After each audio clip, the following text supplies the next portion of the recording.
And here we go. Hi, my name is Patricia, and I'm Patrick's friend through Jiu-Jitsu. I train with him. I also teach pole dancing classes, and I'm a flight attendant for Virgin America. That's it, right? So, first question I have for the interview is how long were you growing up in the Philippines, and what were your memories like over there? I was in the Philippines for about 10 years. I actually left here. I was born here in the States in Burlingame. And then I left, my whole family and I, my sister and my parents, we left in, I think 1988, right before the big earthquake in 1989. And you said my experiences? It was great. So I started first grade there. I had a tutor every year that I had my education there because most of the subjects there were in Tagalog, which is our national language, our main language, our main dialect in the Philippines, and the only thing that was basically in English was English and I think math. So it was very, very hard.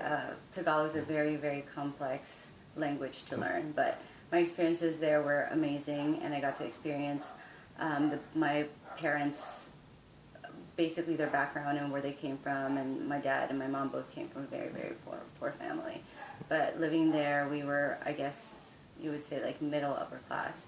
And I went to an exclusive private school, Catholic private school over there. So, but everything was good, you know.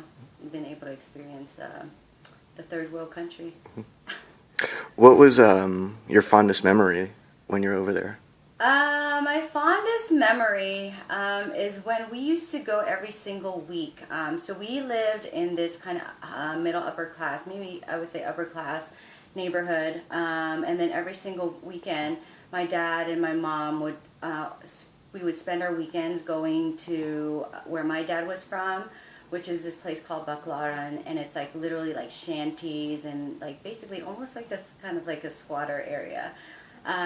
You know, where they had to kind of get buckets to like flush the toilet when, you know, because there was no piping.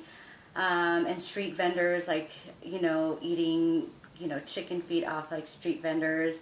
And also my mom's side, they came from a very poor family. And they do that every weekend for my sister and I so that we can appreciate what we have home when we come home, and also not forget that because my dad and my mom and also my grandma, my grandfather, and my cousins are poor, that we shouldn't look down at them, or you know, that we should treat them as equals, not because of like our status, you know, like money status, I would say, in our life, but because, you know, they're our cousins no matter what. So kind of just to keep us humble and keep us grounded, because we're surrounded by all these rich kids when we go to our school, basically.